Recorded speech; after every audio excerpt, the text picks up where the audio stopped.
Thanks for tuning in today. Thank you very much for watching a new series of interviews that I'm doing for business owners. And today I am here with Esther Ang. Did I say it right? Oh, yes, you got it right. Perfect. Thank you. She is the owner of a business, Esther Music Studio, right? Yes. I've been talking with her and I am so amazed for everything that she's doing. And I'd like you to hear from her directly. How is she doing? How did she manage her going through COVID and her business? So, it wasn't easy during COVID. Oh, I know. Yeah, it was like learning a new skill suddenly. Yeah. So I have to switch the whole studio. Like I teach group lessons and I teach private lessons and I teach semi-private and I have to switch everything online. So it was like a learning curve, but luckily I had a computer background. So it was easier with the technology and my husband, my dear husband helped a lot. So now finally I got it all set up, all doing well, but it was this over here takes about like at least a year and a half to get to where I am. Lots of investment. And I think it's the same for all the small business, right? They need to switch gear and buy a lot of equipment. And I redo the whole studio, rip out the carpet and do hard floor and everything. And actually, I have to renovate the whole studio to be ready when it's in person. Oh, how interesting. It's amazing how we managed to survive through all those times. And we get so much used to that already. And now just to switch again is kind of a strange feeling. And things keep changing too, right? Because the more we know about the virus, I remember at the beginning, I even installed it. I still have them. I installed a track on the ceiling and was going to hang like plastic to separate each of the playing station. And then later on, they said it's not necessary. So I have to work on, okay, now buy air purifier and open the windows. And it's like, everything keep changing, right? The more we know about it. But it's all good. Keep us on our toes.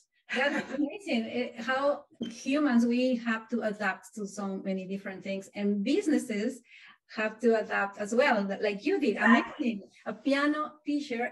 How did you first of all, how did you start this venture of doing this? So I actually graduated with computer science and also music. And I got music in uni as a break from computer science. And then I was in IT for a few years, and then I got my children. I used to have to travel a lot. And then after the maternity leaves, I decided I don't want to leave my children. They're too cute.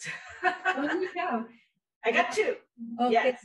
Yeah. And one is in uni right now, and one is in high school. Wow. So I decided to stay home. After talking with my husband, we decided that, okay, we'll just go out and eat less, and then I'll stay home. And then I thank my parents for pushing me through piano now. Then I have a second option on my career.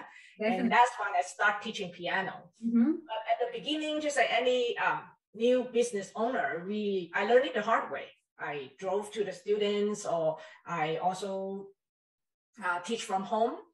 But eventually, someone introduced me the Music for Young Children program, which I can teach group lessons. Oh, yeah. So I've been teaching group lessons and private student. Like the Music for Young Children is for beginners. And then once they pass level 1, then we will go into group or semi-private or private as they go to the higher level. Yeah, so that's what I've been doing. And I've been teaching piano for more than 20 years now.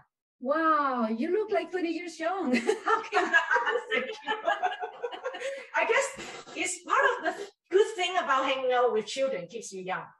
Yes, that's true. I love hanging with little kids. When they come to the class happily, that's what I miss in person so much. Yes. I love coming in and then they would say, hi, Miss Esther. And then they would give me a hug. They tell me about their day. It's awesome. Yeah. So you have your students range from what age to what age, let's say? The youngest that I teach is 3.5. Oh, wow. And then I have adult students as well. So the range are quite high.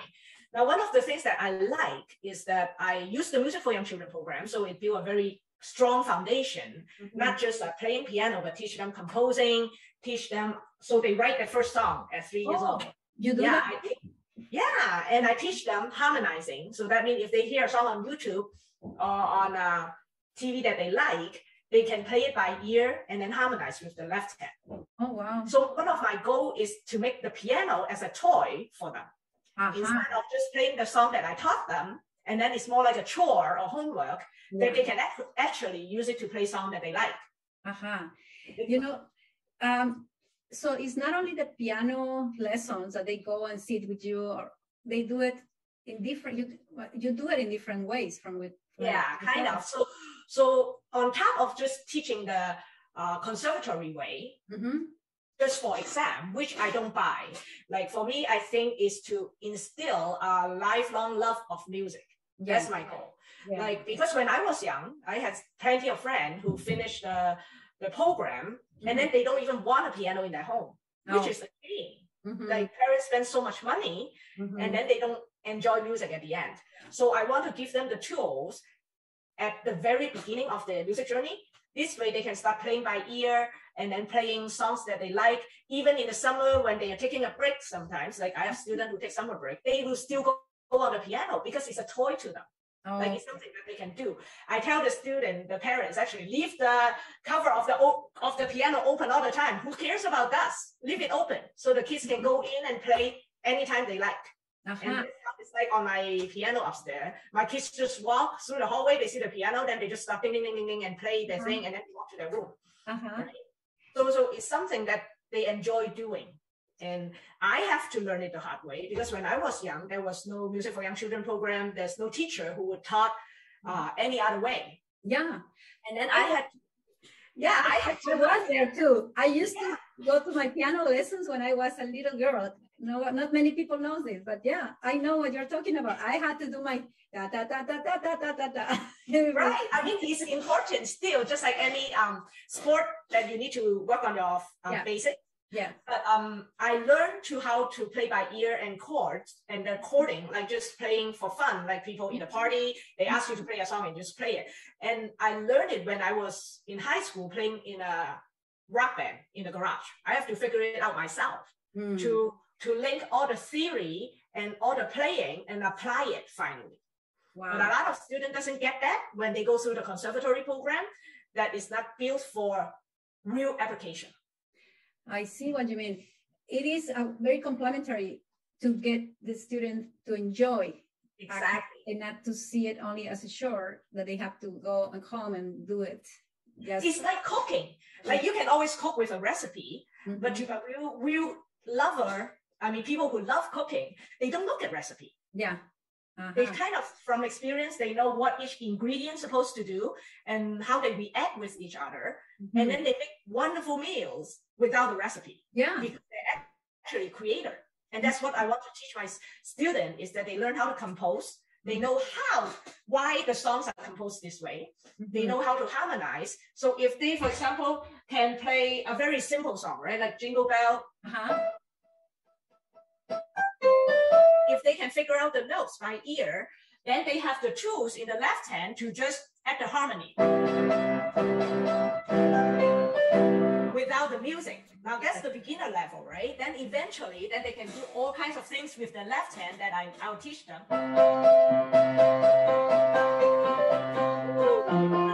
Right? But they need to understand why people can do it. I love it, because like I said, I used to play the piano when I was a little girl, and I do that. I don't know. I just every kid can do it, but nobody taught them how to go further with it. No, exactly. I understand exactly what you're talking about, because I know how to play with my right hand, but then the left hand gets a little bit more complicated when I want to advance to another level. It's like actually, it's not complicated. It's just that no one ever taught it. And usually people who knows it are the people who actually performs. Wow. Well, how interesting. I totally understand, because like I said, that's what I've been going through for my whole life, trying to find a tune to play. And exactly. That's what makes it fun. And the kids love it, because now that they can go to party and then they can play the song that they want, instead of just the old lady who are in the basement teaching them song that only in like an old book. I don't want to be that piano teacher. Well, you're not. Definitely, you're not. So you follow the protocol, let's say, for the Conservatory of Royal Conservatory of Music, but you added on a fun part to the piano playing. Yes, and I always tell the parents, don't rush for the conservatory program, because if they have a strong foundation, like building an apartment, if you have a strong foundation, then you can go very high, very fast. You can build an elevator in it. But if your foundations are weak, that you're spoon feeding them on everything, yes, you can go fast on the conservatory because it's at the beginning, it's easy to spoon feed, but they never know how to eat by themselves. Right? Just like your mom, you understand, when we first teach the baby to eat, right? And if we let them to eat by themselves all over the floor, there's more cleanup, is a lot more work. But then if you don't teach them how to eat by themselves, you have to feed them for the rest of their life. So I told them the way that we were taught, I mean, the teacher were wonderful, but they never explained why we play it like that. And then I have to learn it the hard way to connect all the data out myself when I start performing and playing in a rock band. And then I said, what's the point? I don't want any of my students to go through this. So you came up with this idea yourself, kind of? But I always know how to play chord. But also thanks to the Music for Young Children program, they also put it in a very child-friendly way, so that when I learn the program and on top of what I have learned, experience myself, it just click. Now you can offer to your students then. And even for older kids who couldn't join the Music for Young Children program because they find it's too kiddish, I can still instill those skills now.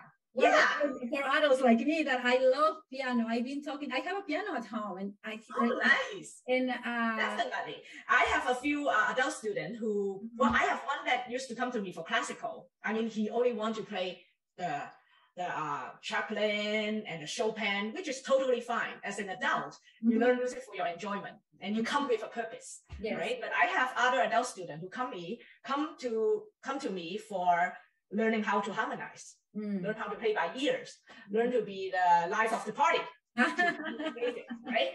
And I teach them that as well. Amazing. And I guess that would be my specialty in a way. That's what I enjoy teaching.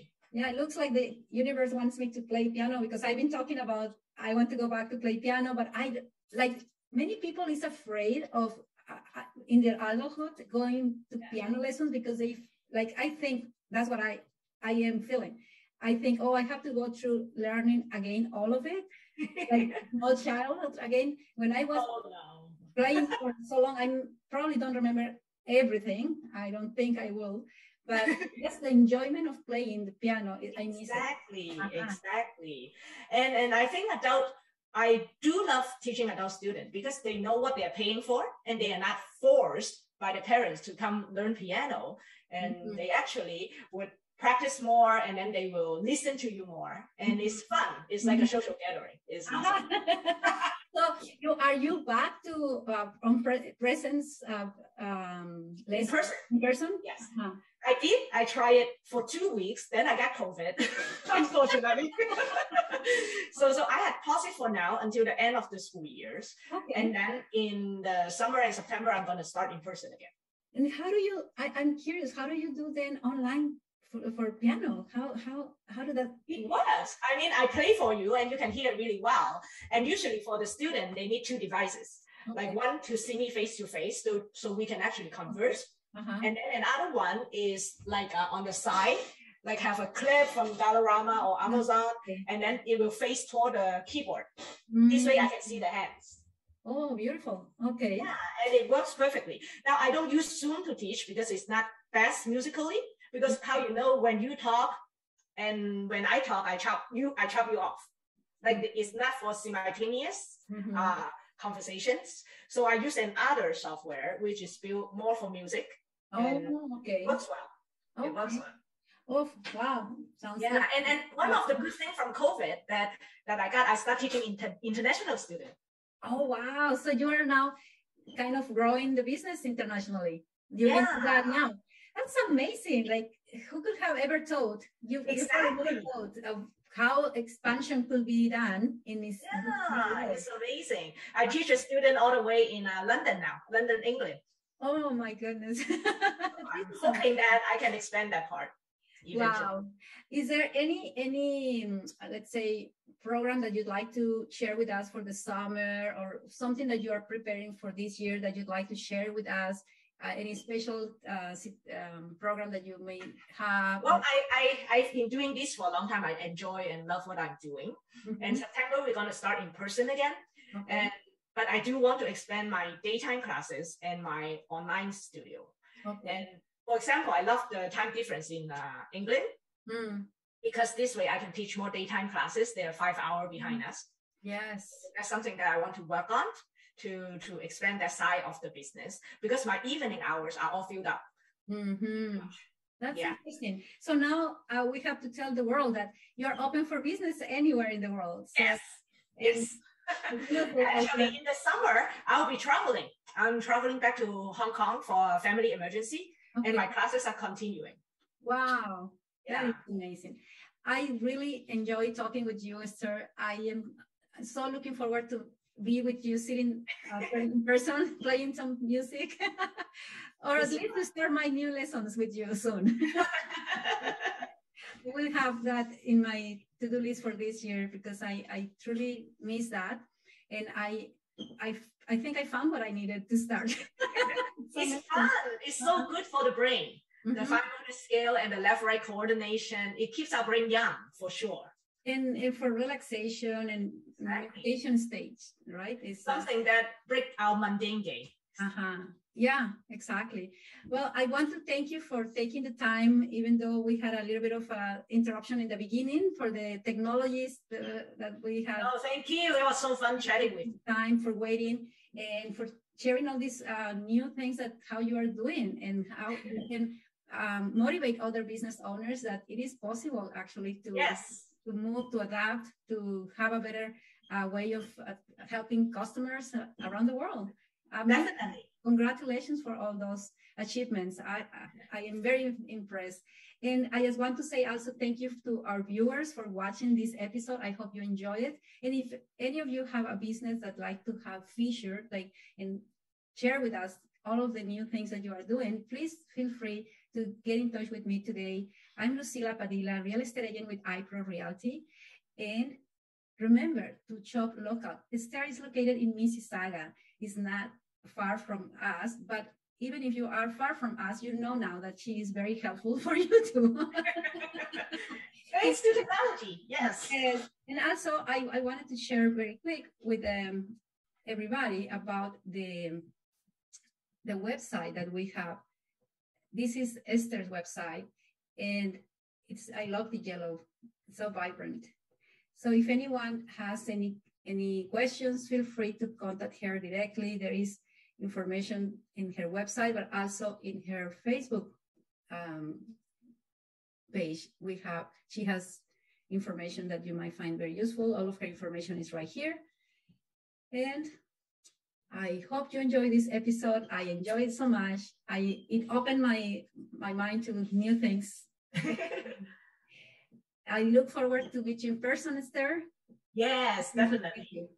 And until our next episode, take care. Bye-bye, everyone.